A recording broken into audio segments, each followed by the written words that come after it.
Guillaume, moi je t'entends plus. J'ai l'impression que tu parles et j'entends plus rien. Ah, il y a quelqu'un d'autre qui vient de nous rejoindre. Et c'est bon, le discours est le direct est lancé. D'accord. Bien.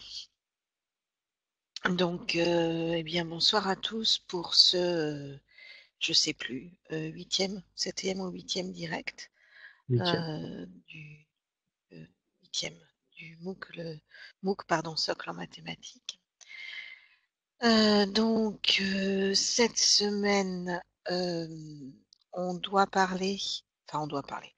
Normalement, ce direct est consacré à la science sur les dérivés, la notion de dérivée, la notion d'étude locale d'une courbe avec la formule de Taylor, etc. Alors, j'ai relevé cet après-midi, en gros, 4 questions. La notion de qu'est-ce que c'est qu'une fonction dérivable en un point, la notion de concavité, la notion peut-être du calcul, mais surtout de l'interprétation de la formule de Taylor, enfin du développement limité en fait. Et puis, alors deux exercices. Dans la semaine 7, la séquence 6, donc je suppose que c'est celle sur Taylor, si je ne me trompe pas, Q2 et Q3. Est-ce que vous êtes d'accord avec ça? Est-ce qu'il y a des sujets que vous... c'est pas la peine d'y revenir? Est-ce qu'il y a d'autres questions?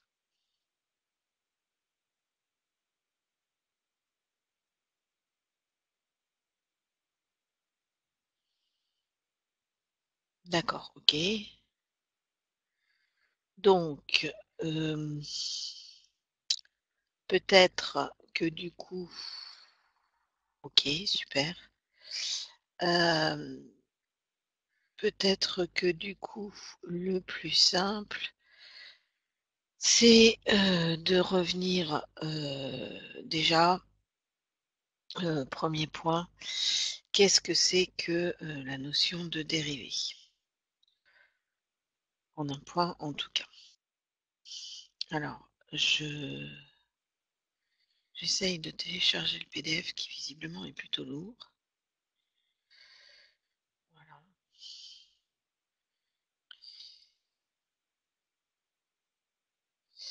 Ah, mais il marche plus. D'accord, c'est pour ça que vous ne le voyez pas. Excusez-moi, je reviens tout de suite. Je cherche T2I, semaine 7.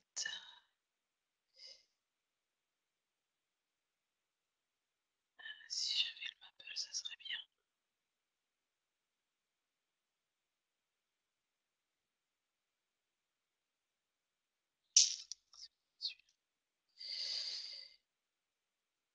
Alors, j'aurais bien aimé retrouver la petite vidéo qui apparaît dans le...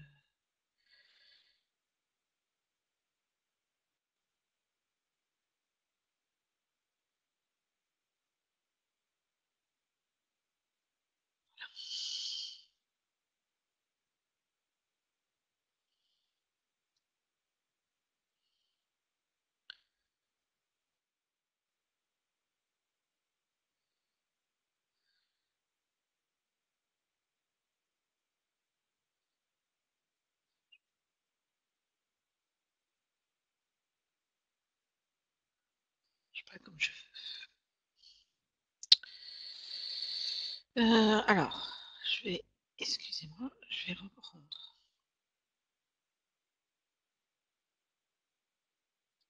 mon tableau blanc. Ah, j'ai pas partagé mon écran. Je partage mon écran. Normalement, vous allez voir apparaître mon petit tableau blanc. C'est tout bon. C'est tout bon? Voilà. Donc, on va commencer par cette première notion qui est la notion de f. est dérivable au point x0. Alors, je reviens là-dessus parce que c'est vraiment le truc qui est fondamental. On a un repère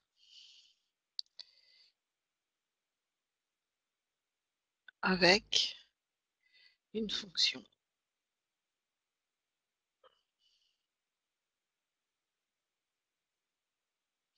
qui est plus ou moins régulière.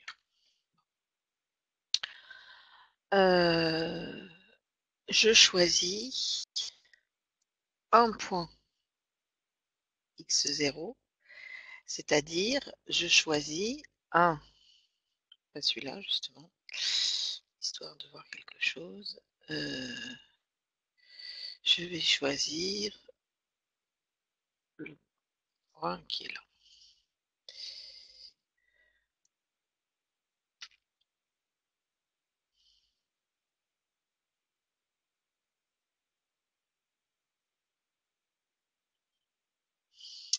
Donc je choisis mon point x0.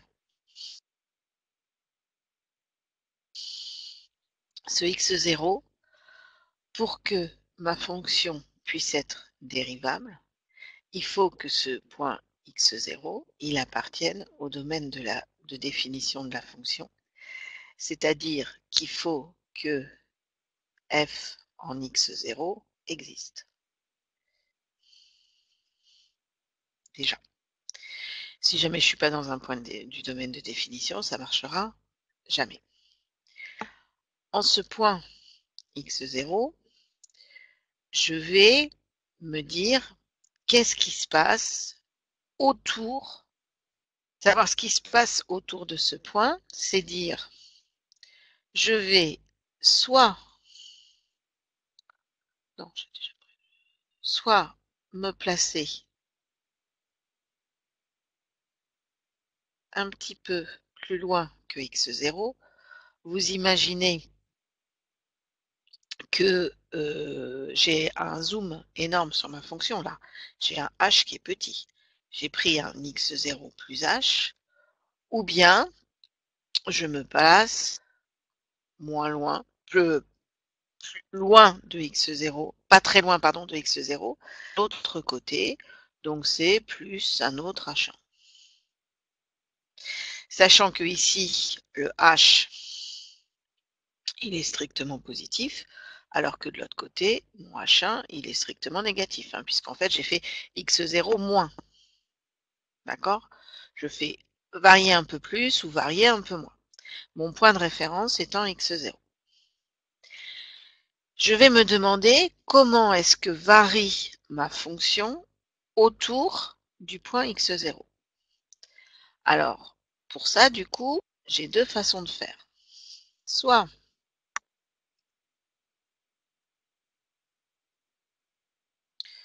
je me dis, je regarde comment ça varie entre f de x0 et f de x0 plus h.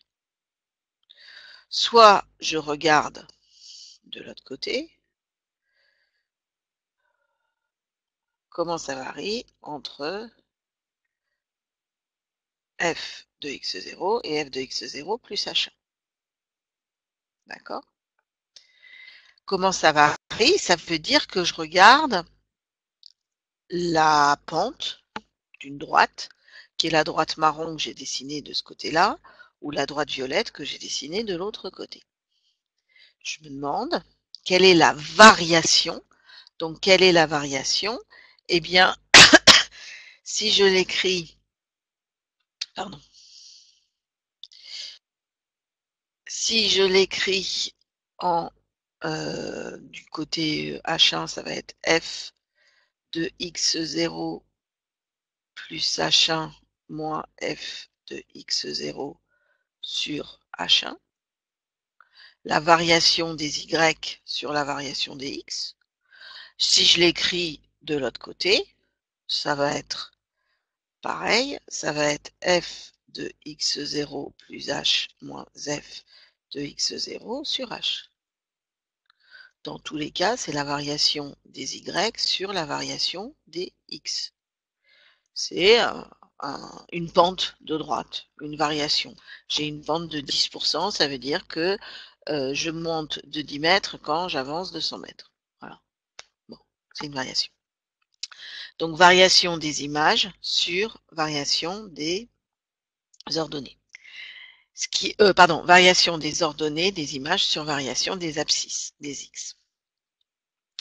Ce qui est important, c'est qu'évidemment, pour savoir si j'ai une pente qui me dit ça augmente ou une pente qui me dit ça diminue, il faut que la variation ce soit f de premier antécédent moins f du deuxième antécédent sur premier moins deuxième antécédent. Il faut que ce soit toujours dans le même ordre. Là, j'ai h1 parce que c'est x0 plus h moins x0. Ici, j'ai h parce que c'est x0 plus h moins f de x0.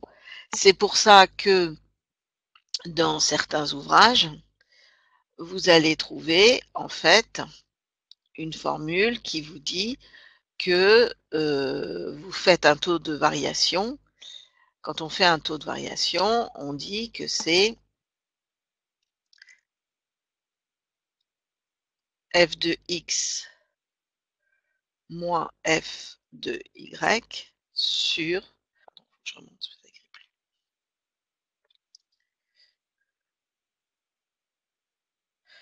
F de x moins f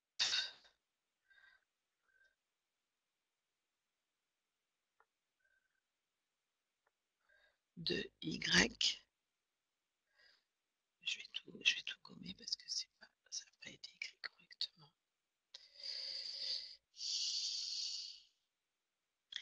F de x moins f de y sur x moins y.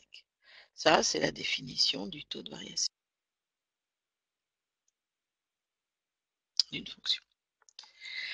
Et donc, on vous dit que finalement, votre variation entre x0, x0 plus h ou entre x0 plus h1 et x0, c'est la variation de ce taux. Sauf que nous, ce qui nous intéresse, c'est pas le taux en lui-même, c'est ce qui se passe au point x0. Donc, ce qu'on veut, c'est que le h qui est ici à droite de x0, enfin le x0 plus h qui est à droite de x0 se rapproche le plus possible de x. C'est-à-dire qu'en fait, je veux que le point qui est là aille vers x0. Et donc, je veux que la limite, regardez ce qui se passe pour la limite de ce taux de variation quand h tend vers 0, sachant que h est positif. Quand h est positif, pardon, je suis pas dans la bonne couleur.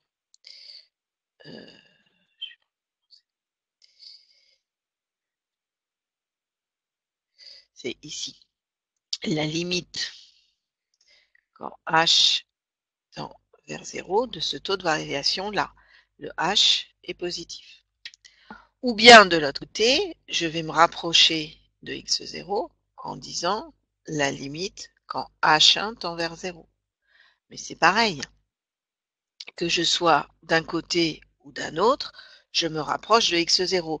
Sauf que là, le h1, il est négatif, donc c'est tend vers 0 moins, alors que là, le h, il est positif, donc c'est tend vers 0 plus. Se rapproche de plus en plus d'un 0, tout en étant positif, parce qu'il est x0 plus h est un petit peu plus grand que x0. x0 plus h1 doit rester un tout petit peu plus petit que h1, donc c'est h1 tend vers 0 moins 0 par valeur négative. Qu'est-ce qui se passe au niveau des droites?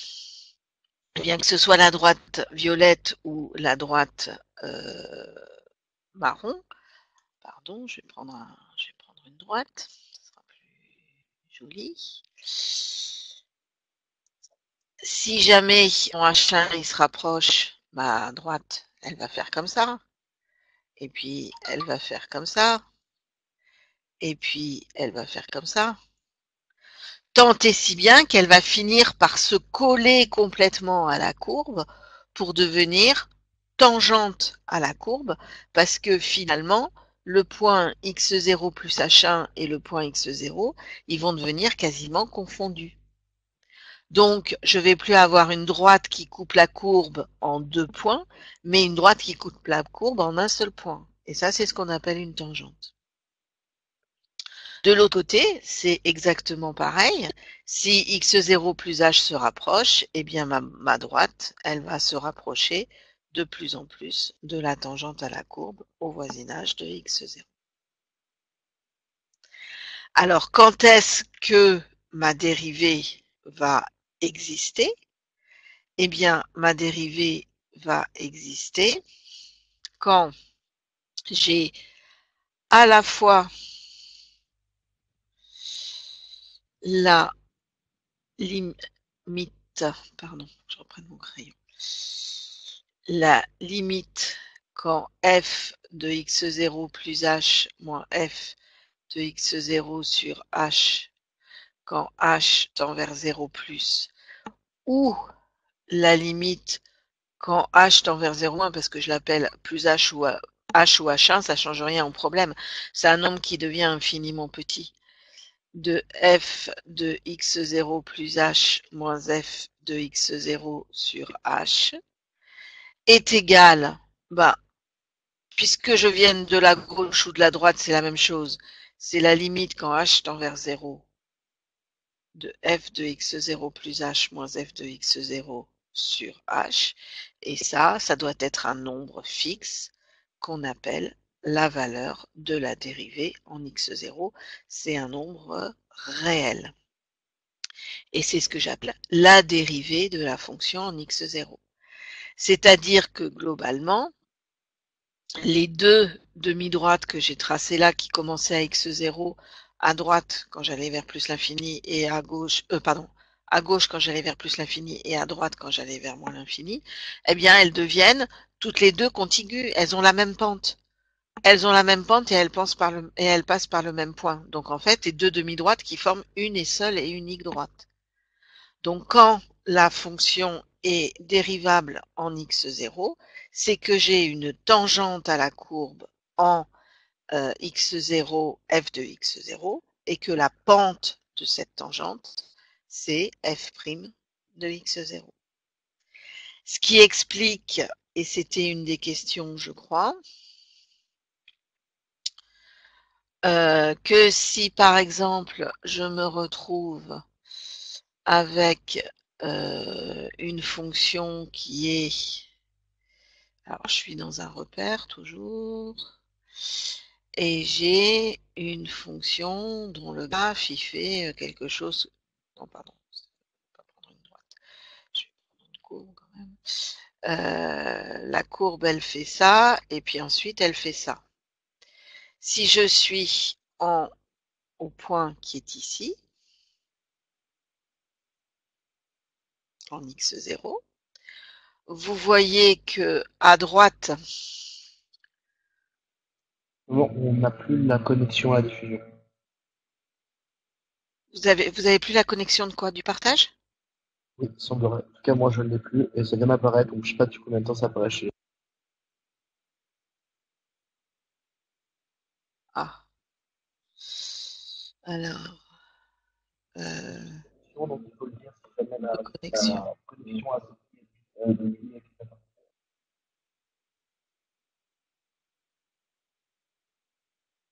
Voilà, normalement c'est revenu, je pense. Vous l'avez?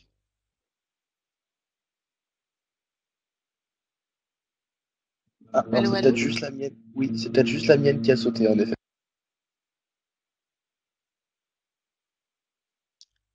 Donc, je reprends là ou il faut que je reprenne un Euh, peu avant? il semblerait que ce soit bon pour tout le monde. Bon, alors je continue là.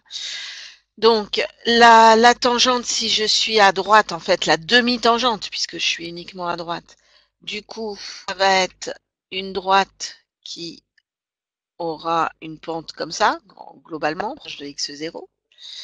Alors que si je suis de l'autre côté, ma tangente, elle aura globalement, quand je me rapprocherai infiniment de x0, une pente comme ça. Elle aura cette allure-là, la demi-droite. Et vous voyez que là, mes demi-droites, contrairement à ce qui s'était passé là-haut, elles ne se recollent pas. Donc là, j'ai pas une fonction. Là, pardon, dans ce cas-là, dans ce premier exemple, j'ai une fonction qui est dérivable en x0 parce que j'ai deux demi-tangentes qui forment bien une seule et unique tangente, tandis que là, j'ai une fonction qui n'est pas dérivable en 0, en x0, pardon, parce que j'ai une demi-tangente à gauche et une demi-tangente à droite qui n'ont pas du tout la même pente. Elles passent toutes les deux par x0, f de x0, mais j'ai aucune chance de les recoller. Donc là, c'est pas dérivable. Un point qui est important aussi, c'est que effectivement, il faut qu'il y ait la même pente, mais il faut aussi que je sois au même point. Si par exemple, troisième exemple, je suis... Pardon, qu'est-ce qui s'est passé? J'ai fait une bêtise. Non. Troisième exemple, j'ai une fonction... Pardon.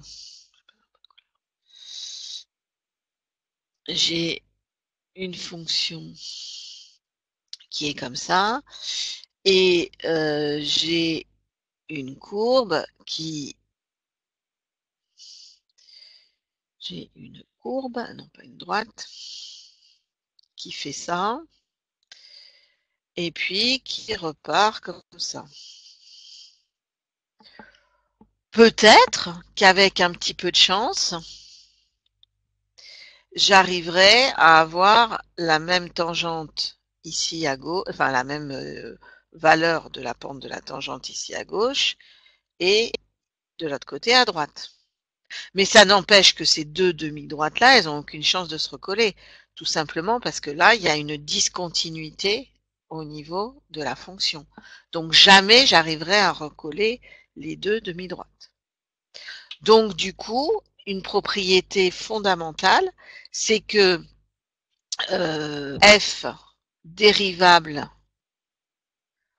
en x0, ça implique que f est continu, CTN continu, en x0. Et pour être continu, ça implique que f est défini en x0. Dérivabilité implique continuité, implique défini en. Si vous n'avez pas défini en, vous n'avez aucune chance d'avoir continuité et donc vous n'avez aucune chance d'avoir dérivable. Si jamais c'est défini mais c'est pas continu, vous n'avez aucune chance d'avoir dérivable. Évidemment, les réciproques de tout ça sont, enfin évidemment, je précise, pardon, que les réciproques de tout ça sont fausses. Hein. Dans tous les cas, les réciproques sont fausses. C'est pas parce que c'est défini que c'est continu, et c'est pas parce que c'est continu que c'est dérivable.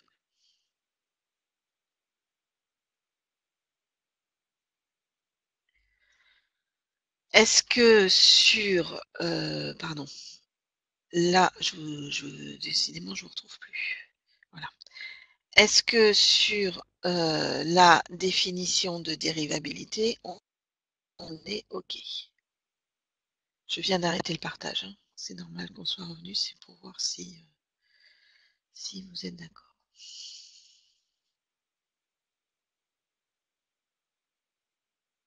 Ça va? OK. OK.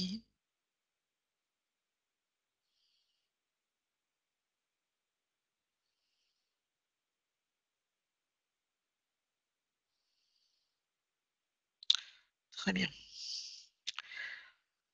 Alors, ceci étant, on va passer à la notion de formule de Taylor et tout ça. Alors, non, c'est pas ça que je voulais faire.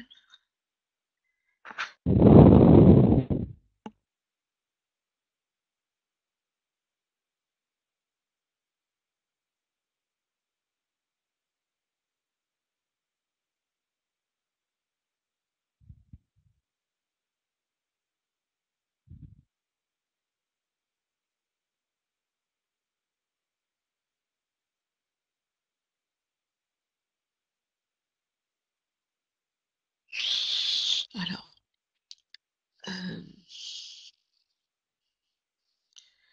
on va peut-être partager ensemble une petite session Maple. Je vais ouvrir une nouvelle fenêtre s'il veut bien m'ouvrir. Fichier. Pourquoi je l'ai pas? Voilà. Donc, je vais ouvrir fichier. Nouvelle feuille de travail. Je vais agrandir un peu. Je vais tout remettre à zéro. Parce que voilà. Et voilà. Hop. Alors, je vais lancer mon partage d'écran parce que je pense que je ne l'ai pas encore lancé. Partage d'écran. Et je partage. Attendre du flux. A priori, ça devrait être bon. Alors, je vais prendre une fonction toute bête, qui est la fonction, enfin toute bête, une fonction classique, qui est la fonction sinus x plus cosinus plus x, sinus x plus x carré, par exemple. Et donc, on va la faire dessiner pour x égale moins pi plus pi.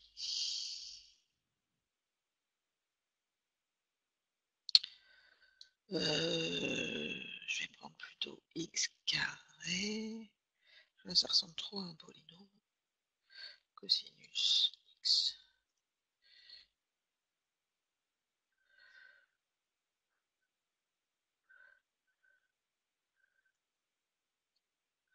Voilà.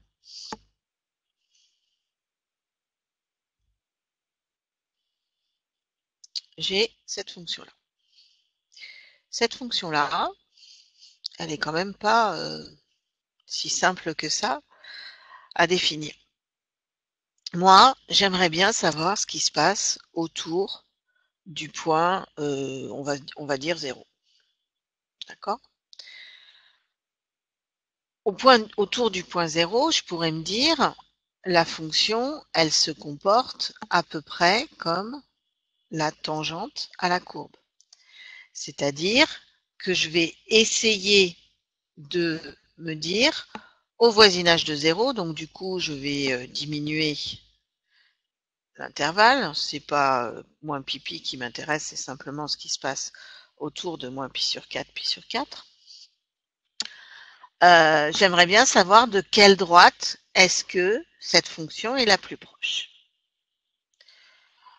Mais une droite, si je la dessine, c'est en ce sens-là que je vais faire le développement limité.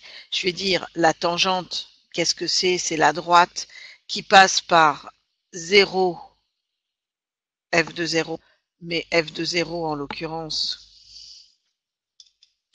on est tous d'accord que c'est 0.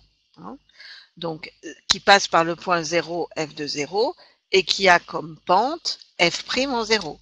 Donc, il faut que je regarde ce que vaut la dérivée de la fonction f de x. Ça vaut ça. Et donc, si je dis que f, ça devient égal à, je récupère ça en tant que fonction, c'est la fonction qui à x associe la dérivée de f de x. Pardon, j'aurais pas dû l'appeler f, j'aurais dû l'appeler f1. Parce que sinon, ça va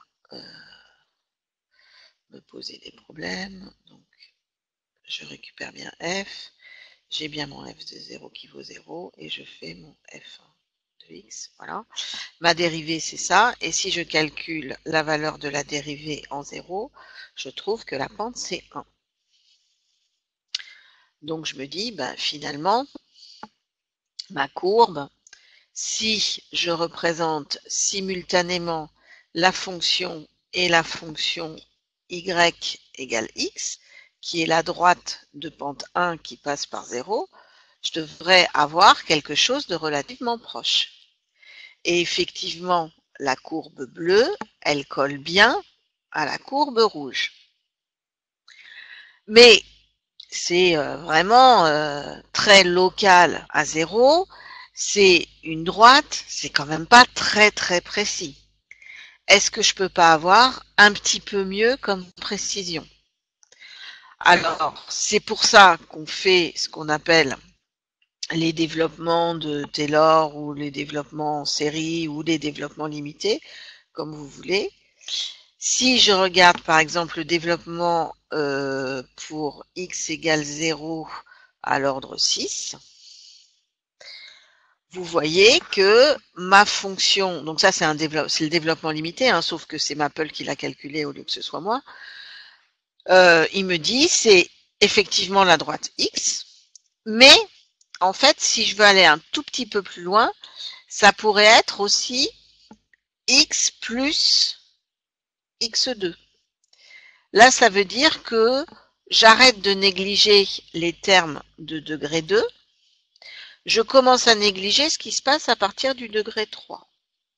Si je représente les trois courbes, pardon, c'est là-haut qu'il faut que je dessine. J'ai la courbe bleue, c'est f de x toujours. La courbe rouge, c'est toujours la tangente. Et la courbe verte. Alors la courbe verte et la courbe rouge, elles ont l'air à peu près de coller. Mais par contre, la courbe verte, elle colle un petit peu plus à la courbe bleue que la courbe rouge. Et puis, eh ben, je pourrais augmenter la précision encore en disant oui, mais je néglige que les termes, je néglige pas, pardon, les termes de degré 3, je néglige uniquement ceux à partir du degré 4. C'est moins 1 sixième, pardon, de x3. Donc, moins x3 sur 6. Et si je trace, ben vous voyez que c'est encore de plus en plus près. Alors, je vais pas, pour qu'on voit bien, je vais pas me mettre entre moins pi sur 4 et pi sur 4, je vais me mettre entre moins pi sur 16 et pi sur 16. Et vous allez voir que finalement, les dernières courbes, là, elles sont quasiment collées complètement, je les vois quasiment plus, elles sont confondues avec la courbe f de x. C'est ça, faire un développement limité. C'est se dire, je cherche le polynôme du degré le plus élevé possible selon la précision dont j'ai besoin, qui se rapproche le plus possible de ma fonction au voisinage du point. Alors du coup, si je regarde uniquement ce qui se passe en degré 1, j'obtiens une droite, donc j'obtiens la tangente à la courbe. Si je regarde ce qui se passe en degré 2, je vais obtenir plutôt une parabole, je vais obtenir une cubique, je vais obtenir une quadrique, etc., etc. Donc ça va être de plus en précis, tout simplement parce que quand je suis au voisinage de 0, 0,1 à la puissance 4, c'est 1 à la puissance 10 moins 4. Donc du coup, que je néglige est beaucoup plus petit que si je m'arrêtais ici à du 10 moins 2, avec simplement la puissance 2. Développement limité, c'est ça, c'est se dire, je me mets au voisinage d'un point et je calcule la valeur de la dérivée au point, la valeur de la dérivée seconde, la valeur de la dérivée troisième, etc., etc. En multipliant par les coefficients qui vont bien. J'ai vu que vous aviez eu toute une explication sur le forum de des différentes façons dont on obtient les coefficients dans les formules de Taylor. Déjà, est-ce que ça, c'est clair? Je reviens vers vous.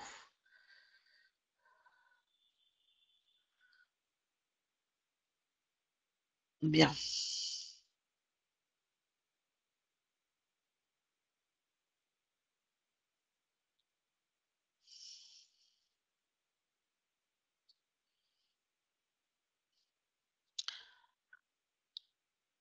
Bien. Donc, en gros, je retourne à l'écran.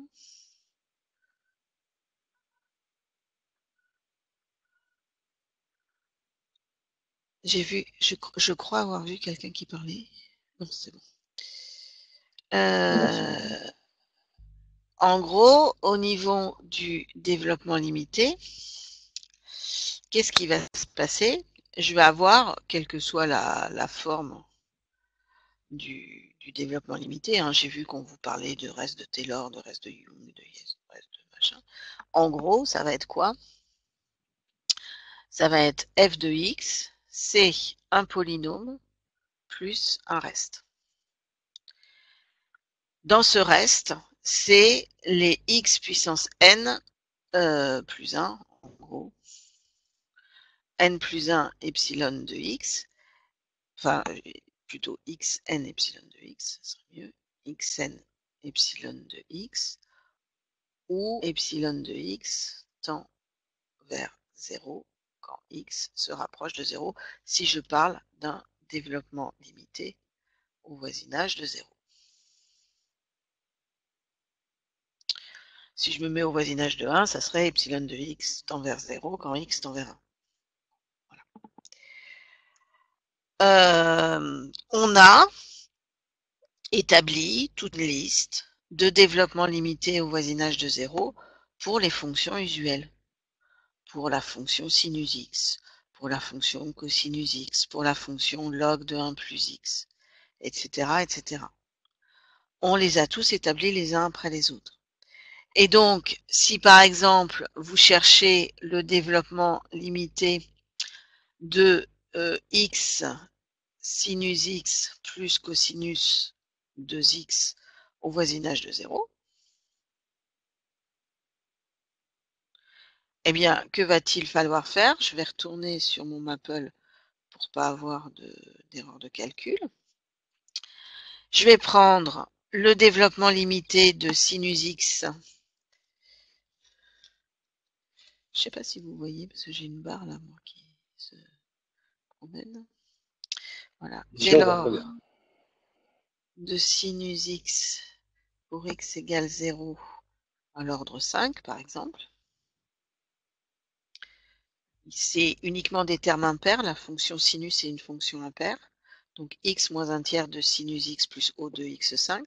Ça veut dire que je néglige tous les termes à partir de l'ordre 5. Il n'y a pas de termes en ordre 4, donc je peux les laisser tomber.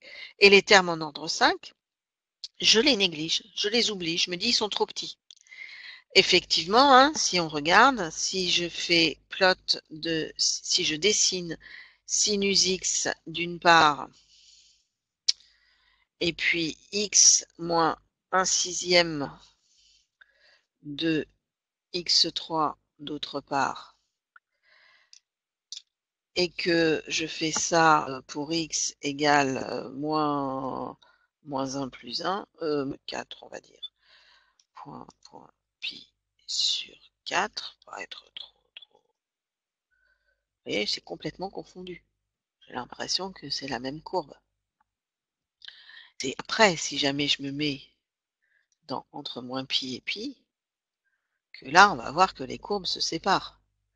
Là, j'ai le sinus qu'on reconnaît bien, hein, le sinus qui est périodique, et qui passe en 0 en moins pi et en plus pi, alors que le x moins x3, c'est une cubique, c'est un polynôme qui s'annule 3 fois, mais il ne va jamais recouper à nouveau l'axe des abscisses. C'est pas du tout périodique. Mais si je prends un intervalle suffisamment petit, là tout à l'heure j'étais entre moins pi sur 4 et pi sur 4, mes deux fonctions elles sont complètement confondues. Maintenant, moi c'était pas sinus x, ce que je voulais c'était x fois sinus x. Eh bien, dans ces cas-là, vous voyez que ça a changé l'ordre du développement limité. Parce que tout à l'heure, quand j'avais sinus x simplement, j'avais fonction de degré 1, fonction de degré 3. Je multiplie par x, le degré 1 devient du degré 2, le degré 3 devient du degré 4. Et donc, du coup, ça veut dire que j'ai négligé les termes en x6.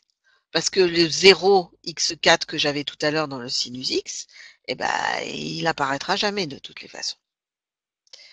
D'un autre côté, si je fais, alors je vais l'appeler, je sais pas moi, ça je vais l'appeler H1. Ça devient égal x. Non, je vais mettre unapply. Non, je vais mettre H1 devient égal à Taylor de machin. Voilà. H2. Point virgule, pardon. H2, ça serait, je sais plus, j'avais dit x carré.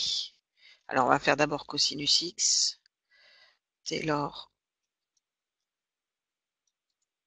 de cosinus x pour x égale 0, toujours au même voisinage, il faut que je sois au même voisinage de points, sinon ça n'a pas de sens.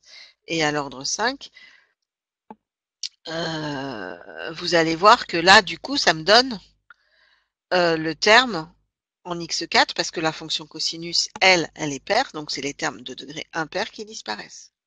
Et ça me donne bien, du coup, j'ai négligé un terme en x6. Donc, quand je vais faire x carré cos x, ça me donne du x2 moins x4 plus du haut de x6. Et quand je vais faire x sinus x moins, par exemple, Taylor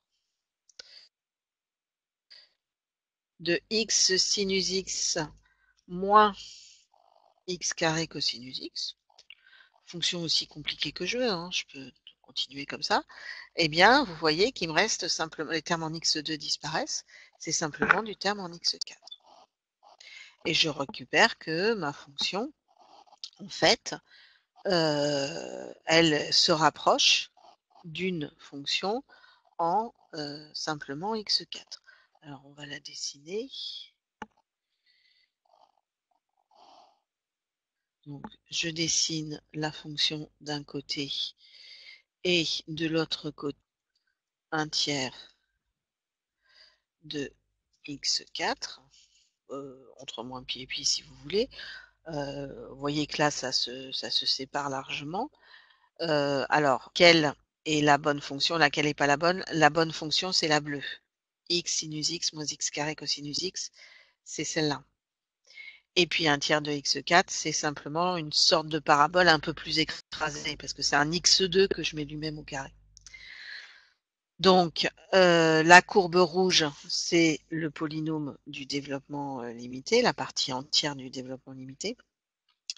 Et la fonction bleue, c'est le x sinus x moins x carré cosinus x. Et vous voyez très bien que comme tout à l'heure, quand je suis un peu loin, j'ai l'impression que c'est pas tout à fait la même chose. Par contre, si je me rapproche un peu de 0, bah, c'est vraiment carrément confondu. Et là, ça s'écarte un tout petit peu, mais entre pi sur moins pi sur 16 et pi sur 7, pour moi, c'est la même chose. Alors, on fait comme ça des additions, des multiplications par des constantes. La seule chose à laquelle il faut faire attention, c'est que nous, le développement de Taylor qu'on connaît, c'est au voisinage de 0. Alors, en particulier, log de 1 plus x quand x tend vers, enfin, au voisinage de 0, son développement de Taylor, ça va être x moins 1 demi de x2, etc., etc. Mais si je veux me mettre au voisinage de 1, ça va pas être du tout la même chose. Ça va être log de 2 plus 1 demi de x moins 1, etc., etc. Parce qu'il va falloir que je décompose l'expression du log de 1 plus x pour pouvoir faire apparaître que je suis au voisinage de 0. Alors, pour passer du voisinage de 1 au voisinage de 0, il faut faire un changement de variable. Il faut mettre un x moins 1. Un x moins 1, pour le faire apparaître dans un 1 plus x, il faut faire apparaître un x moins 1 plus 2. Ce qui apparaît que vous avez, ce qui explique pourquoi vous avez le log de 2 qui apparaît là. Parce qu'en fait, on va dire que log de 1 plus x pardon, 1 plus x, c'est la même chose, et c'est pour ça que je l'écris moins pour qu'on voit bien que ça fasse 0, que log de 2 facteur dans 2, il faut que je dise que c'est 2, que c'est x moins 1 plus 2, et pour que ce soit équivalent, il faut que cette quantité-là, x moins 1 plus 2, ici, je divise par 2, et donc ici aussi. Est-ce que ça marche bien mon truc? Simplify. J'arrive à log de 2. J'ai mon log de 2 qui est sorti de là. D'accord? Donc, je retrouve bien qu'il faut en fait faire 2 fois tout ça pour retomber sur la même chose. Donc, c'est log de 2 fois x moins 1 sur 2 plus 2. Donc, en fait, si je fais le changement de variable, grand X égale x moins 1, le tout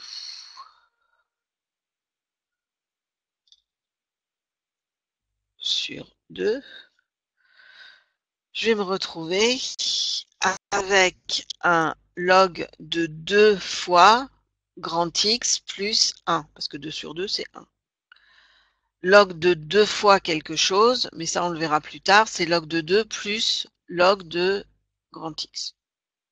Et donc du coup, bah, je me retrouve après avec tous les coefficients qui vont bien. Donc il faut être un peu prudent dans les formules qu'on utilise, mais on peut utiliser les développements de Taylor qu'on a sur les DL au voisinage de 0 pour trouver beaucoup d'autres développements limités. Et c'est ce qu'on fait essentiellement, nous, dans les exercices de cette séance. Sinon, bah, il faut effectivement appliquer la formule de Taylor aux ordres qui nous intéressent. Mais bon, c'est quand même beaucoup plus lourd. Ça va?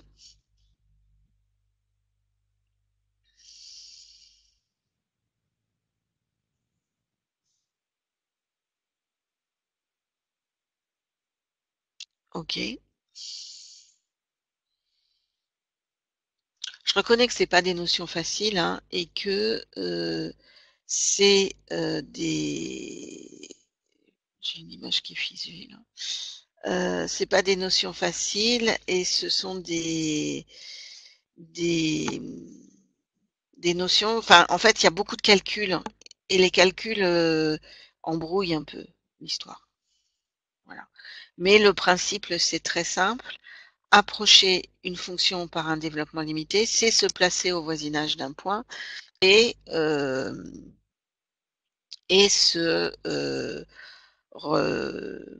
se placer au voisinage du point et essayer de trouver le polynôme qui s'approche le plus de la fonction au voisinage de ce point. Ça va?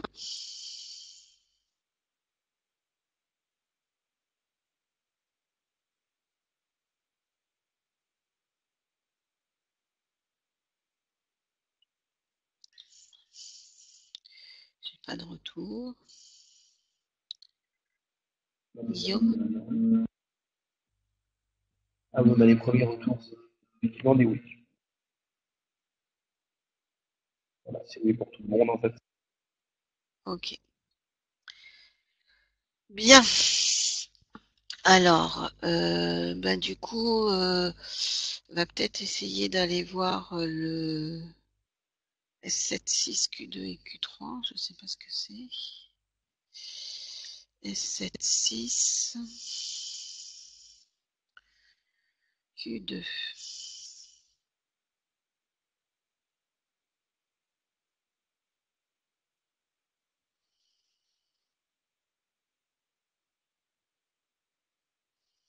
Je vais afficher les réponses, puisque de toutes les façons, c'est pas le test hebdomadaire, c'est les trucs illimités. Tu me confirmes, Guillaume? Oui, c'est ce que je suis en train de regarder. Donc, alors, soit f une fonction convexe sur i et g une fonction convexe et croissante sur i. Alors, comment je vais faire ça?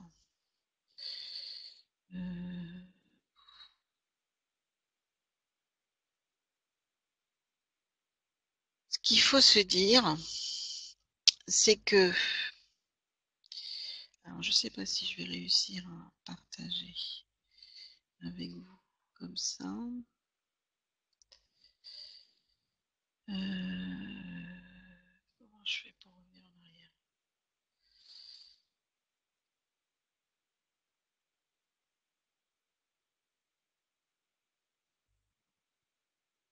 Je retourne, non, c'est pas là que je veux aller.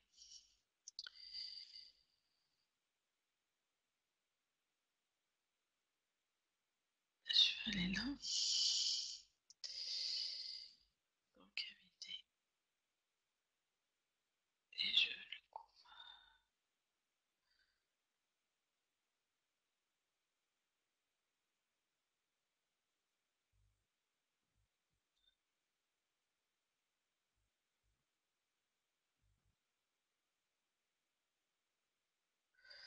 Alors, je vais tenter de partager avec vous.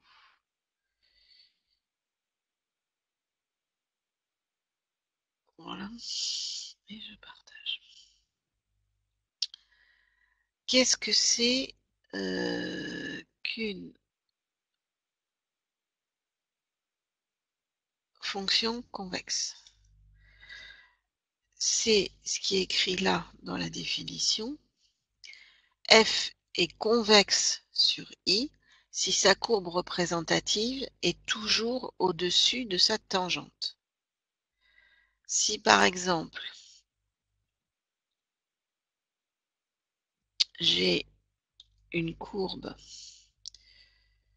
qui est comme ça, à quel moment est-ce que la courbe devient au-dessus de sa tangente? Eh bien, ça peut être, enfin, à quel moment est-ce que la courbe est au-dessus de sa tangente? C'est ici, c'est là, c'est là, c'est encore là, c'est encore là, pardon, pas la tangente. Mais quand je passe de l'autre côté de ce point-là, la tangente passe au-dessus de la courbe. Donc partout où j'ai des tangentes vertes, j'ai une courbe qui est concave. La courbe est en dessous de sa tangente, alors que de l'autre côté, j'ai une courbe qui est au-dessus de sa tangente. Donc j'ai bien d'un côté convexe, elle est au-dessus de sa tangente, concave, elle est au-dessous de sa tangente. Ça revient à dire, pardon, j'arrive pas à descendre, voilà.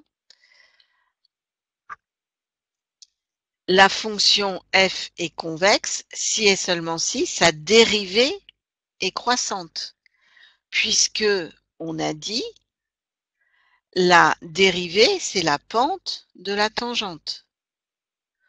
Pour avoir une courbe qui est au-dessus de sa tangente, il faut que j'ai une pente de la tangente qui va être positive. Donc la dérivée, elle, va être positive. Et donc, pardon, la dérivée, elle, va être croissante. Il faut que ma tangente, elle soit de plus en plus, de plus en plus grande. Là, j'ai une pente j'ai des pentes qui diminuent, alors que là, j'ai des pentes qui augmentent. Donc, j'ai f' qui augmente, alors que là, j'avais f' qui diminuait. Et donc, ça veut dire que Pardon, j'ai pas le bon truc, c'est là, voilà. Elle est convexe si et seulement si f seconde est positive. Donc j'ai plein de définitions, enfin de propriétés possibles. La définition, c'est convexe, elle est au-dessus de sa tangente.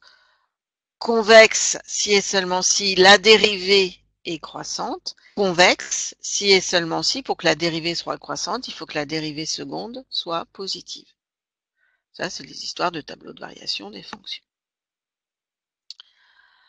Alors, ça, c'est les définitions avec la notion de dérivée, etc. Mais en même temps, être au-dessus ou être en dessous de sa tangente, ça veut dire qu'on regarde ce qui se passe entre la droite tangente et les variations de la fonction, toujours pareil. Donc là, on va dire que si jamais ma fonction est convexe, c'est-à-dire si elle est au-dessus de la tangente au point, l'image de 1 moins TA plus B, c'est-à-dire l'image d'un point qui est compris entre l'abscisse A et l'abscisse petit a et l'abscisse petit b, est plus petite que 1 moins TF de A plus TF de B. Si je fais la variation entre 1 moins TF de A plus TF de B, j'obtiens quelque chose de plus grand que 1 moins F de 1 moins TA plus TB. C'est juste de l'écriture différente des mêmes choses. Donc, en l'occurrence sur, alors je sais plus où j'étais, l'exercice 7, on était question 2, 7, 7, 6, 7, 6, Q2. On vous disait que la bonne réponse, c'était que G rond F est convexe sur I. Alors, G rond F, hein, je vous rappelle, c'est je prends un point X, je calcule son image par F, et ensuite, je calcule l'image par G de cette image par F. On est d'accord là-dessus? Peut-être ça aussi qui vous embête. Je ne me souviens plus si je l'avais redit avant ou pas. Quand je veux faire G rond F de X, c'est comme si je faisais G de F de X. C'est-à-dire que je prends X, je calcule son image par F, ça me donne F de X, et ensuite je fais l'image par G de F de X, donc ça me fait G de F de X. Et vous voyez que pour aller de là à là, curieusement, je lis de droite à gauche, alors que d'habitude on lit de gauche à droite. Je dis que c'est G rond F de X. G rond F. Donc, pardon.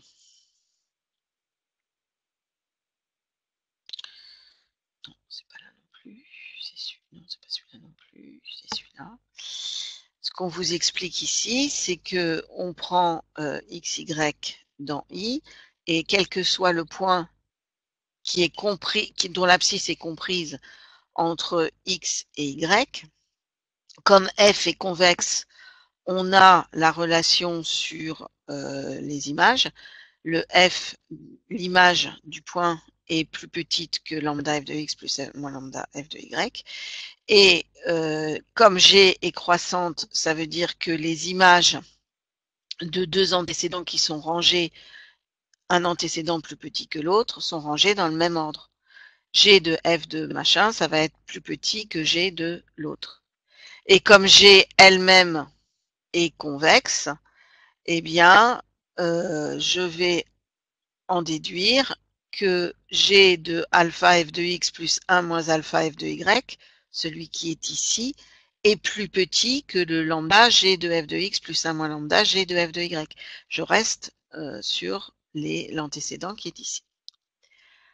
Si je regroupe les deux expressions, j'ai le premier membre de l'inéquation ici qui est plus petit que le second membre de l'inéquation ici. Donc globalement, j'ai prouvé que G rond F était convexe. Mais je peux rien dire dans l'autre sens parce que je sais pas si f elle est croissante ou décroissante. Donc je sais pas si le fait de passer de là à là pour f, si j'avais écrit dans l'autre sens les choses, je ne sais pas si passer de là à là aurait conservé le sens de l'inégalité ou l'aurait au contraire inversé. Donc du coup, celui-là, c'est de la réécriture des définitions en fait. Réécriture des définitions en se souvenant bien de la définition de la composée d'une fonction. Je retourne juste voir. Ça va trop vite. Ça va Voilà, tu as vu le message. Ça va Alors, trop vite. Le lambda a été perdu au milieu. alors, c'est simplement, On ne voit pas ton partage d'écran du coup. Voilà. j'ai arrêté le partage d'écran. Vous Non, l'avez ou pas? non, c'est bon, il est repris. Il est repris, c'est bon. Il est repris. Quand vous avez vous êtes dans un repère, vous avez un X qui est ici. Ah mais non, c'est parce que j'étais. Pardon, vous avez un X qui est ici, un Y qui est là, un f de X qui est ici, un f de Y qui est là. Je reprends mon crayon. Donc X, Y, f de X, disons, et f de Y. Que ce soit dans le cas convexe ou concave, c'est pareil. Dire que je me promène sur la courbe en allant du point M qui est là au point grand N qui est là, ça veut dire qu'en fait, je regarde les images de tous les points qui sont compris entre X et Y. Et tous les points qui sont compris entre X et Y, je peux les écrire sous la forme Tx plus 1 moins T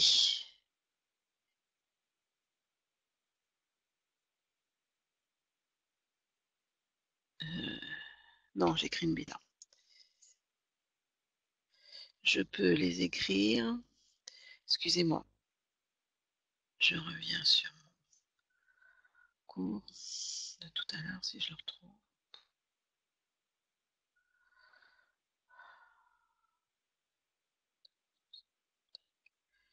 Il n'y avait pas de T en fait, c'est ça mon problème.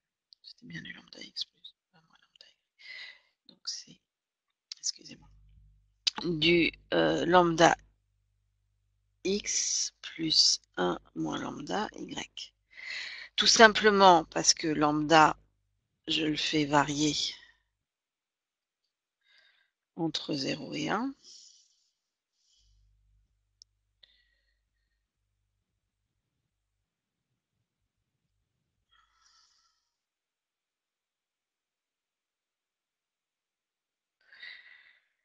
Si je prends lambda égale 0, en fait, j'ai 0x plus 1 fois y, donc j'ai y. Si je prends lambda égale 1, j'ai 1x plus 0y. Et si je prends n'importe quoi entre les deux, par exemple 1 demi, je vais avoir 1 demi de x plus 1 demi de y. Donc, je vais passer par ici le point milieu entre x et y. Donc, regardez f de lambda x plus 1 moins lambda y, c'est regarder toutes les images des points qui sont situés entre x et y. Et du coup, dire que c'est convexe, eh ben, ça veut simplement dire que en chacun de ces points, le f du point, il est plus grand que le lambda f de x plus 1 moins lambda f de y. C'est tout. C'est simplement ce qu'on appelle une paramétrisation du segment xy, enfin de la courbe qui est comprise entre les points d'abscisse x et y.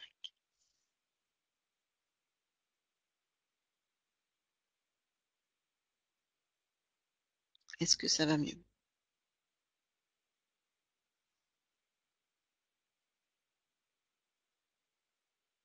Je suis pas convaincue. Oui, si, quand même.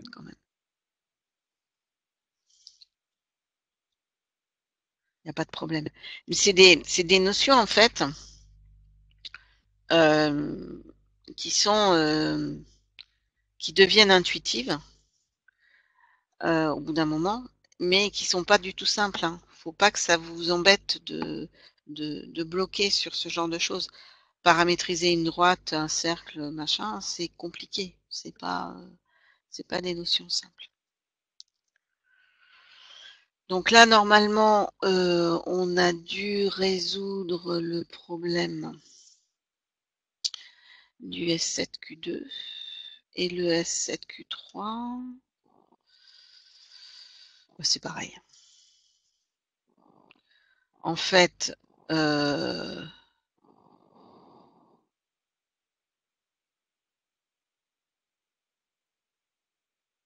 là, c'est pareil, c'est l'écriture de la formule. Il faut vraiment l'écrire proprement, mais c'est l'écriture de la formule en utilisant en plus alors je vais peut-être partager comme ça, vous verrez mieux. C'est l'écriture de la formule de concave ou convexe, c'est la même dans les deux sens.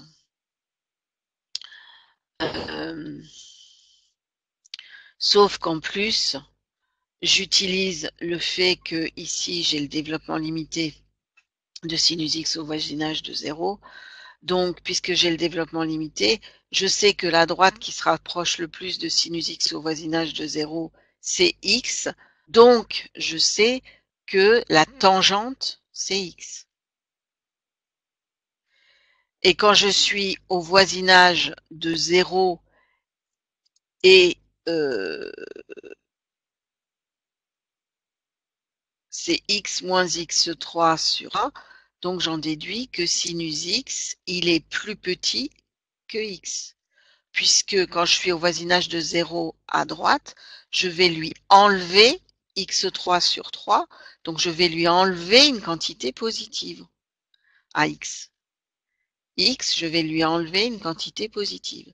Donc sinus x, il va être plus petit que x.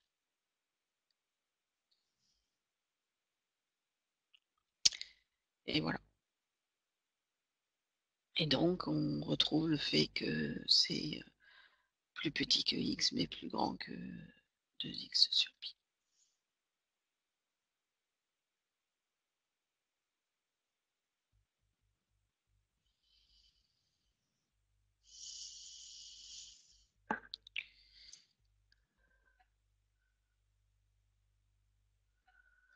Le dl de sinus x est la suite. Alors, Et ta caméra, c'était.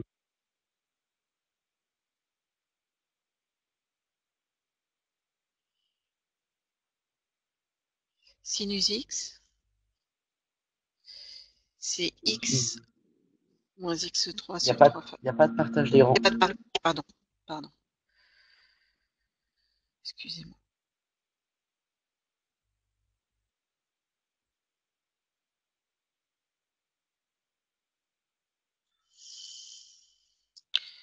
Connexion à de la diffusion a échoué. Donc je recommence. C'est bon. Normalement, là, vous devriez l'avoir. Attends 30 secondes. Oui, c'est bon là. Vous avez sinus x, c'est x moins x3 sur 3 factoriel plus x3 epsilon de x. Ça, c'est le développement limité au voisinage de 0. Nous, on est sur 0 pi sur 2. Le x3 sur 3 qui est là, a priori, il va donc être strictement positif. Donc, le sinus x il va être plus petit que x.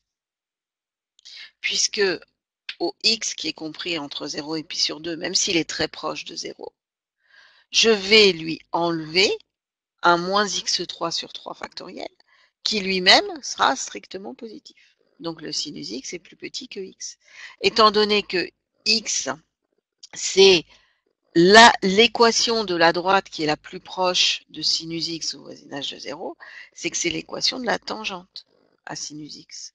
Donc sinus x est en dessous de sa tangente quand je suis entre 0 et pi sur 2. C'est bon?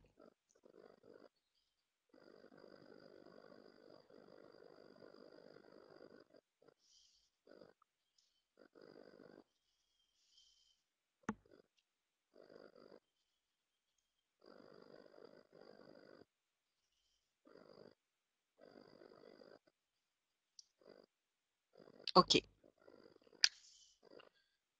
Ok.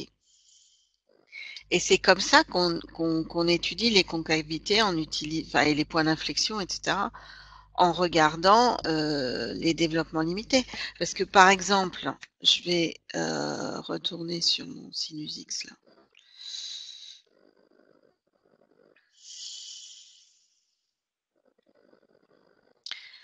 Là, quand je suis sur 0 pi sur 2, sinus x est en dessous de x. Mais imaginez que je me mette, au lieu d'être en 0 pi sur 2, je me mette sur moins pi sur 2, 0.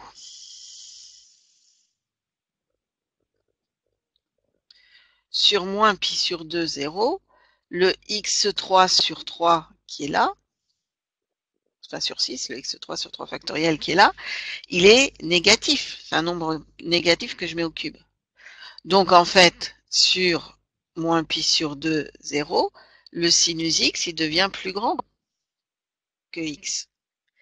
Donc du coup, il y a à gauche de 0, la fonction sinus est au-dessus de sa tangente, alors qu'à droite de 0, la fonction sinus est en dessous de sa tangente. Ça veut dire que j'ai un point d'inflexion en x égale 0, en x en 0, 0 en fait. X égale 0, sinus 0. La courbe traverse sa tangente. Juste avant la tangente, juste avant x, pardon, la courbe est au-dessus, juste après x, la courbe est en dessous. Tout ça parce que la différence entre sinus x et x ici, elle est positive, alors que de l'autre côté, sinus x moins x, c'était négatif.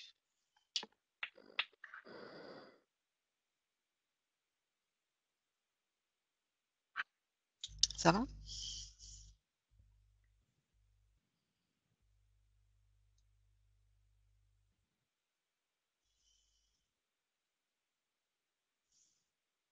Ok.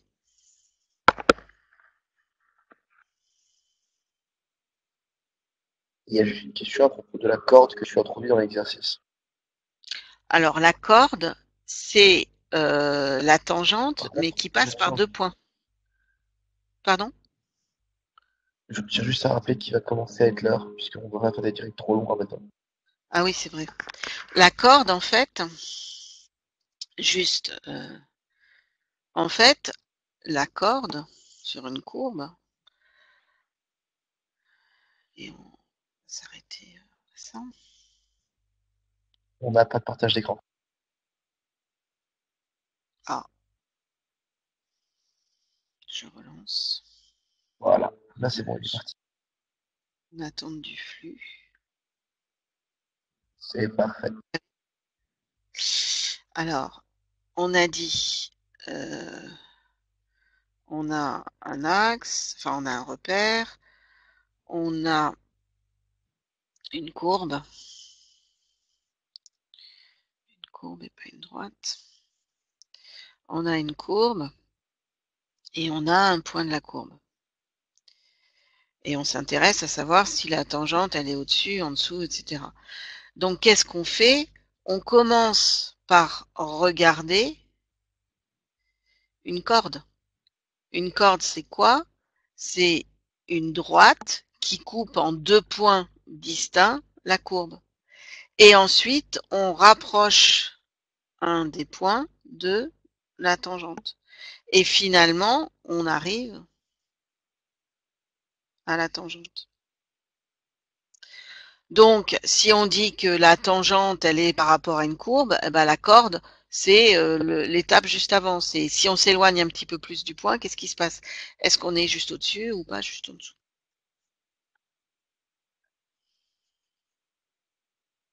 C'est plus clair?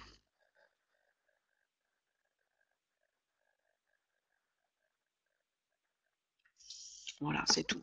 Très C'est bien, oui. uniquement corde, on a 2 points qui coupent la courbe, enfin un segment qui coupe la courbe en 2 points, et on a une corde comprise entre ces 2 points. Et quand il y a un de ces 2 points qui rejoint l'autre, eh ben, on arrive à la limite à la tangente. Voilà.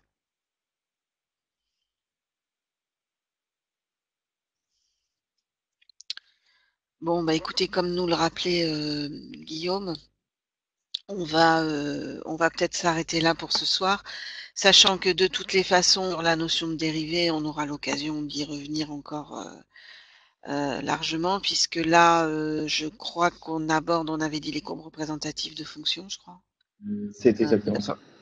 la semaine prochaine. Et donc, on va encore faire, alors non plus des études locales comme ça, mais des études globales de fonctions. Mais il y aura évidemment des moments où on s'intéressera à des points en particulier parce que ben, ce sont des points importants de l'étude de la fonction. Donc, la semaine prochaine, on reviendra encore sur cette notion de dérivée qui est une notion fondamentale. Et ensuite, on passera à l'inverse, enfin, le procédé inverse. Au lieu de dériver, on essaiera d'intégrer, de revenir à la fonction qui, en dérivant, donne la fonction petit f. Et on verra du coup que aussi bien une dérivée géométriquement, ça correspond à une tangente, une droite tangente, aussi bien une intégrale, eh bien, ça correspond à peu près, parce que c'est pas exactement la même chose, à une notion d'air. Sachant que quand on parle d'intégrale, on parle d'air, mais que nos aires, elles ont bizarrement la possibilité d'être positives ou d'être négatives.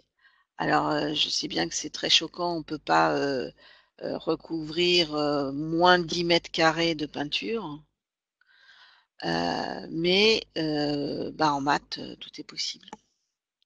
Et on peut avoir des intégrales qui représentent des aires et qui sont des nombres négatifs. Mais on verra ça la semaine prochaine ou celle d'après. Voilà, bah, je vous remercie encore de vous être connecté ce soir, de m'avoir aidé à animer ce direct. Encore une fois, parce que je ne sais pas si vous avez eu l'occasion de l'entendre, merci à tous ceux qui participent vivement aux discussions. Et quand même, on a dépassé le cap des 6000 inscrits cette semaine. Donc, c'est bien, ça marche bien. Et voilà, c'est un bon groupe qu'on a là. Et j'ai l'impression qu'on arrive à bien avancer. Voilà. Je vous remercie à tous, je vous souhaite une très bonne soirée et puis donc à mardi prochain, c'est ça, hein, Guillaume? C'est exactement ça. Voilà. Ok. Une Ben bonne soirée à merci à tous. vous, très Au bonne revoir. soirée et à bientôt. Au revoir.